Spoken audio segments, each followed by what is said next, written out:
wa ta'ala. Kemudian kita pergi sikit lagi kepada solat sunat tasbih. Solat sunat tasbih.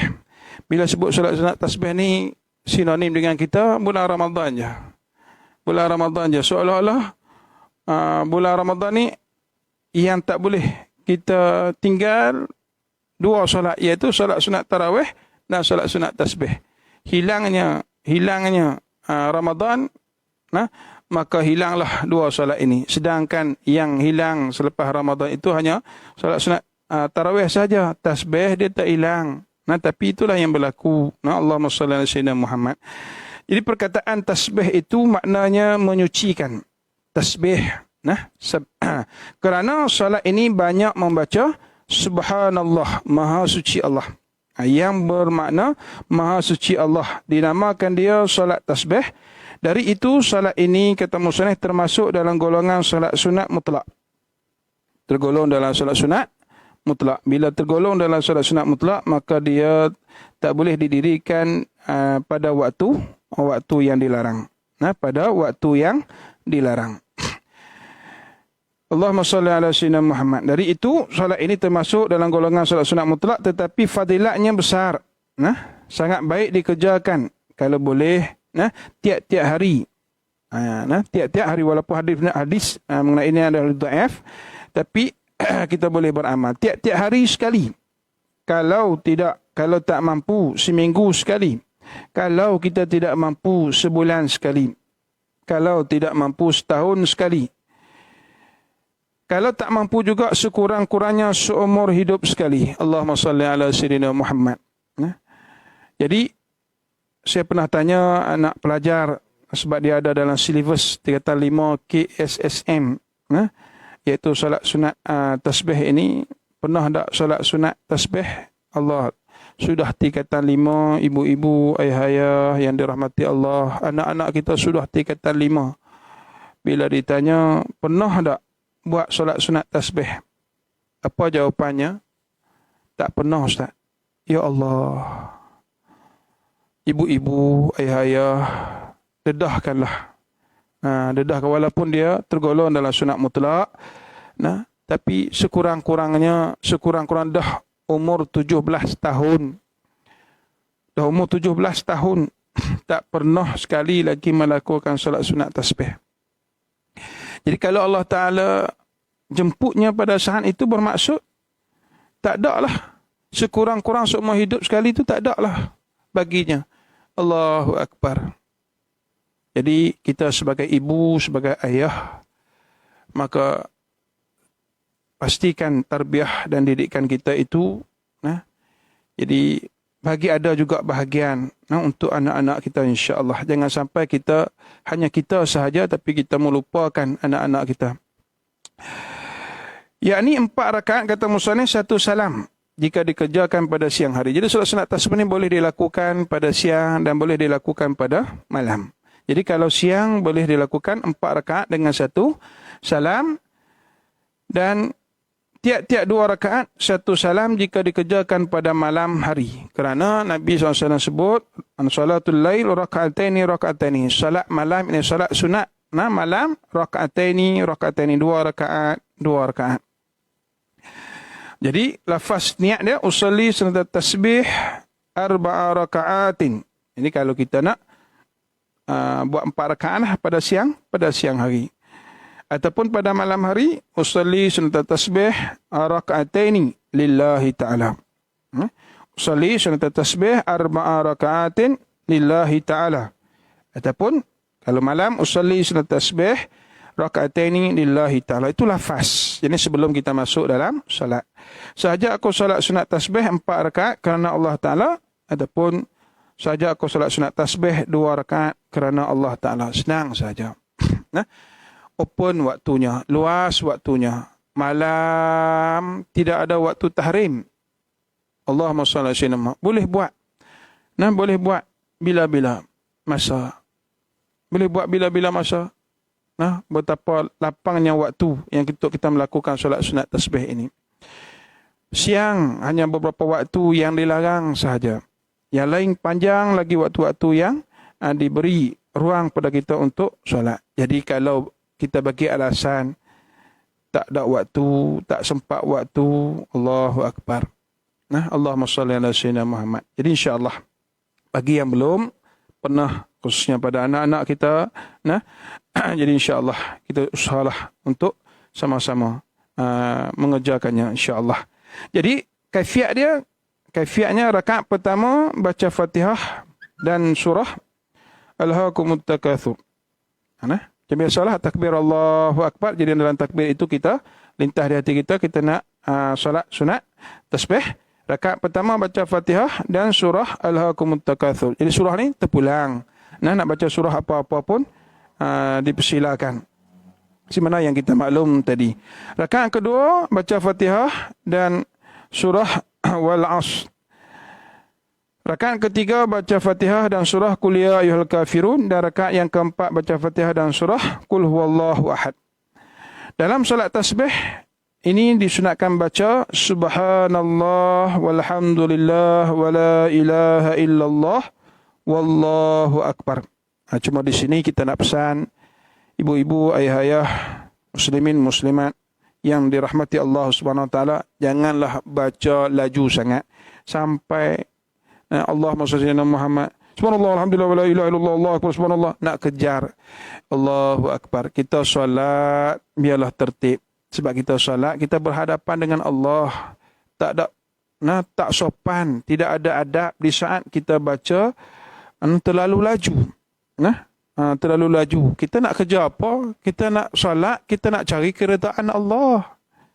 Kita solat, ibu-ibu, ayah-ayah yang dirahmati Allah, kita nak cari keredaan Allah. Subhanallah. Sebab tu ada ulama yang mana dia tidak tegar untuk solat dalam keadaan duduk, walaupun dia tak mampu berdiri, sehingga dia berpaut pada sesuatu. Sebab baginya rasanya tidak layak. Allahu Akbar. Walaupun di sudut fiknya boleh. Solat sunat ini kita seumpama raja.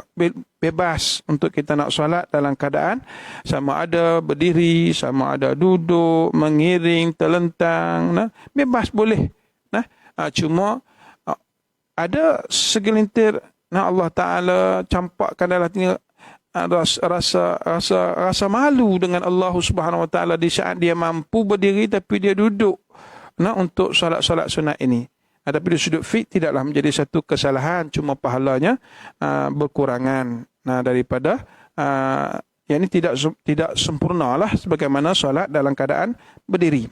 Cuma dalam bacaan ini yang kita sebut, janganlah terlalu laju sehingga hilang zuknya. Subhanallah, bacalah dengan keadaan tertil, subhanallah walhamdulillah wala ilaha illallah wallahu akbar. Subhanallah walhamdulillah wala ilaha illallah wallahu akbar. Bacalah dengan tertil. Kita menghayati subhanallah, maha suci Allah, walhamdulillah, segala puji bagi Allah, wala ilaha illallah, tidak Tuhan yang layak disembah melainkan Allah, wallahu akbar, Allah maha besar. Maksudnya kita dapat menghayati makna daripada lafaz tasbih yang kita lafazkan. Menurut Imam Ghazali Hujjatul Islam rahimahullah ta'ala, elok ditambah wala hawla wala quwata illa billahil aliyyil azim atas siapa yang suka. Jadi kalau kita nak tambah, ahlan wa sahlan, dipersilakan. Subhanallah walhamdulillah wala ilaha illallah wallahu akbar wala hawla wala quwata illa billahil aliyyil azim. Subhanallah walhamdulillah wala ilaha illallah wallahu akbar wala hawla wala quwata illa billahil aliyyil azim. Jadi kita yang Allah Ta'ala masih save usia kita ni, terpanggil wagak emas. Wagak emas. Allahumma salli ala sayyidina Muhammad. Wagak emas, ibu-ibu, ayah-ayah dirahmatullah. Emas ni berharga, bernilai ini. Nilainya usia kita kalau kita tak guna sebaik mungkin, rugi sangat-sangat. Jadi kalau kita tak mampu berdiri, kita duduk, ibu-ibu, ayah-ayah. Tak mampu duduk, kita mengiring, kita berbaring. maka solatlah dalam keadaan yang menenangkan kita. Jangan kalut. Jangan kalut. Jadi bagaimana kita nak solat, susunan tasbih tadi kita nak letak di mana, berapa jumlahnya. Maka Allahumma salli ala sayyidina Muhammad iaitu 15 kali selepas surah. Selepas surah Allahumma salli ala sayyidina Muhammad, selepas surah yang kita baca Fatihah. Jadi kita takbir, kita susunan usalli sunat tasbih raka'ataini lillahi ta'ala Allahu akbar. Jadi kita baca doa iftitah, kemudian kita baca Fatihah, kemudian kita baca surah. Jadi selepas baca surah kita baca tasbih 15 kali. Subhanallah walhamdulillah wala ilaha illallah wallahu akbar. Jazakumullah. Jadi insya-Allah 15 kali. 15 kali sebelum lepas surah, sebelum rukuk. Kemudian 10 kali dalam rukuk. Selepas tasbih rukuk. Ada pendapat yang menyatakan Allahumma shalli ala sayyidina Muhammad, yakni tasbih rukuk tak dibaca, digantikan dengan tasbih subhanallah walhamdulillah wala ilaha illallah wallahu akbar wala haula wala quwata illa billahil aliyil azim.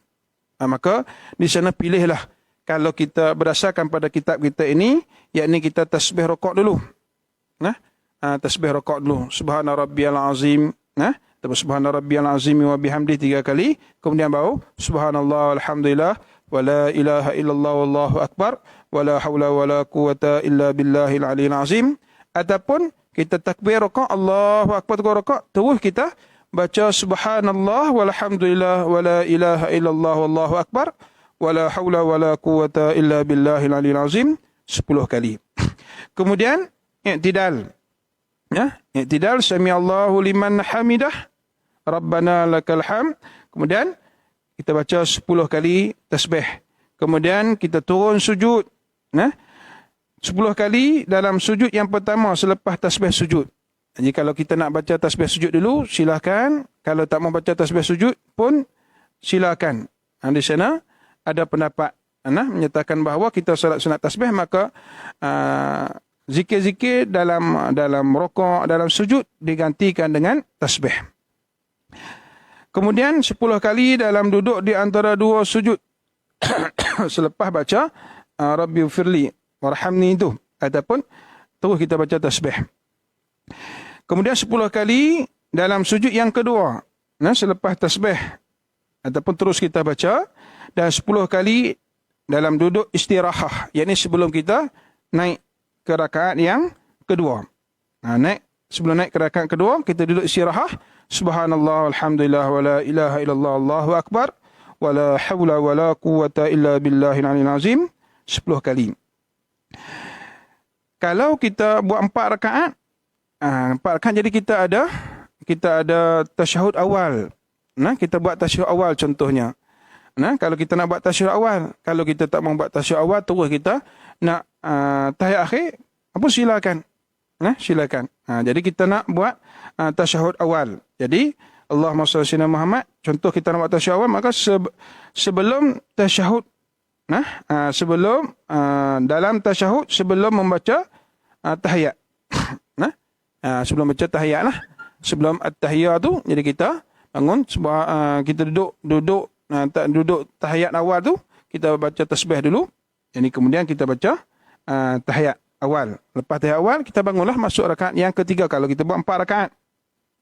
Kalau rakaat yang kedua, bagi yang 2 rakaat, pun sama juga. Kita baca tasbih, kemudian kita baca tahiyat akhir. Bagi rakaat yang keempat, samalah macam rakaat yang kedua kita buat rakaat tadi. Ini kita baca tasbih, kemudian kita baca tahiyat, membaca tahiyat akhir, kemudian kita memberi salam. Jadi, jumlah tiap-tiap satu rakaat sebanyak 75 tasbih dan jumlah 4 rakaat sebanyak 300 tasbih. Sekiranya terlupa membaca tasbih pada satu peringkat, hendaklah dibaca, kata musannif, pada peringkat yang kemudiannya. Ini digabungkan. Contoh terlupa pada rukuk, Rokok tadi terlupa 10 tadi ni. Tak perlu kita nak patah balik rokok. Terus je. Sami Allah liman hamidah. Allah. Terlupa nak baca tasbih. Maka pada iktidal tadi, kita baca 20 kali. Kita baca 20 kali. Begitulah. Misalkan pada yang lainnya. Misalkan pada yang lainnya. Allahumma salli ala sayyidina Muhammad. Supaya bilangannya itu genap 300 kali. 300 kali. Jadi insya-Allah, ibu-ibu, ayah-ayah, muslimin, muslimat rahimakumullah, kita sampai di stesen kita di situ, iaitu bahagian yang kedua daripada solat sunat. Bahagian yang kedua daripada solat sunat iaitu solat sunat yang disunatkan berjemaah. Yang kita bincang sebelum ni, solat sunat kita tak dituntut kita berjemaah. Kita solat fardiyah. Solat seorang-seorang yang kita bicarakan sebentar tadi. Sebab tu contoh macam solat sunat hajat, makruh kita solat berjemaah. Berjemaah itu makruh. Tapi solat tu tak makruh lah. Berjemaah pada solat hajat tu makruh. Tadi kita ada buat solat berjemaah. Tuan-tuan puan kita ada hajat, mohon bersama untuk sama-sama kita solat hajat. Jadi kita berjemaah. Jadi bising di luar, oh makruh ni, makruh pada perbuatan jemaah itu saja. Solat itu tak makruh. Jadi kita kena jelas di situ. Jadi insya-Allah nanti kita sambung pertemuan-pertemuan yang seterusnya nanti. Insya-Allah Allah Taala izinkan, ibu-ibu, ayah-ayah yang dirahmati Allah SWT. Nanti kita sambung di situ, itu pada bahagian yang kedua. Kita nak di situ pada halaman 39.